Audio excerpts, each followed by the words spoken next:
ఓం శాంతి, ఓం శాంతి, ఓం శాంతి.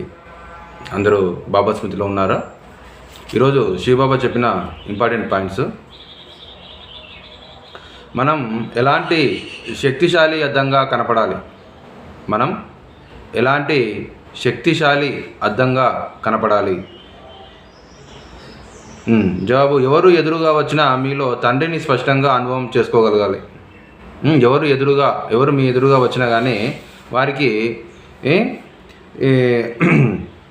తండ్రిని స్పష్టంగా అనుభవం చేసుకోగలగాలి. ఇలాంటి స్పష్టమైన శక్తిశాలి అద్దంగా కనపడాలి. ఇలాంటి స్పష్టమైన శక్తిశాలి అద్దంగా కనపడాలి అని అంటున్నారు. ఎవరు మీ ఎదురు వచ్చినా కానీ వాళ్ళకి తండ్రి అనుభవం కావాలి అని బాబా చెప్తున్నారు. నెక్స్ట్ ప్రశ్న, విశ్వ కళ్యాణకారి స్థితిని తయారు చేసుకునేందుకు ఆధారం ఏమిటి? విశ్వ కళ్యాణకారి స్థితిని తయారు చేసుకునేందుకు ఆధారం ఏమిటి? విశ్వ కళ్యాణకారి స్థితిని తయారు చేసుకునేందుకు ఆధారము సైలెన్స్. విశ్వ కళ్యాణకారి స్థితిని తయారు చేసుకునేందుకు ఆధారం సైలెన్స్ అని బాబా చెప్తున్నారు. అంటే సైలెన్స్ అంటే శాంతిగా ఉండడం, మనసులో ఎటువంటి సంకల్పాలు నడవకూడదు, మరియు మాటలు కూడా శాంతిగా మాట్లాడాలి, నెమ్మదిగా. బాబా యొక్క స్లోగన్ ఉంది కదా, మధురంగా మాట్లాడాలి, నిదానంగా మాట్లాడాలి, మధురంగా మాట్లాడాలి, మెల్లగా మాట్లాడాలి, తక్కువగా మాట్లాడాలి. కంబోలో ధీరే బోలో మీటప్. మరి నెక్స్ట్ పాయింట్, బ్రహ్మబాబాని చూస్తే ఎలా అనిపించేది? బ్రహ్మబాబాని చూస్తే ఎలా అనిపించేది? బ్రహ్మబాబాని చూస్తే ఇలా అనిపించేది. బ్రహ్మబాబా చూడటం బేహద్ దృష్టితో ఉండేది. బ్రహ్మబాబా చూడటము బేహద్ దృష్టితో ఉండేది. మాటలు బేహద్ మాటలు. వినటం మరియు వినిపించడం ఈ సంబంధ సంప్రదింపుల్లో బేహద్ సంబంధం.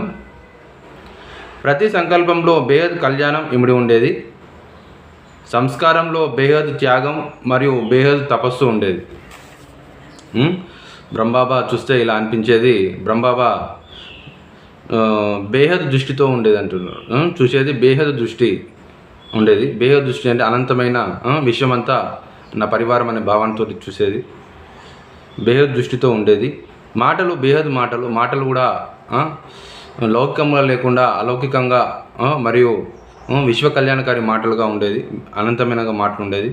వినటం మరియు వినిపించడము ఈ సంబంధ సంప్రదింపుల్లో బేహద్ సంబంధం ఉండేది. వినటము మరియు వినిపించడంలో కూడా పూర్తిగా బేహద్ సంబంధం ఉండేది. అంటే పూర్తిగా అలౌకికత్వము, విశ్వ కళ్యాణకారి భావన అనేది ఉండేది అన్నట్టు దీని అర్థం. ప్రతి సంకల్పంలో బేహద్ కళ్యాణం ఇమిడి ఉండేది. ప్రతి సంకల్పంలో కూడా బేహద్ సంకల్పం, బేహద్ కళ్యాణం, విశ్వ కళ్యాణం ఇమిడి ఉండేది. అంటే విశ్వ కళ్యాణం ప్రతి సంకల్పము ఎక్కడ కూడా వృధా చేయలేదు. సంకల్పం అనేది ఖజానా.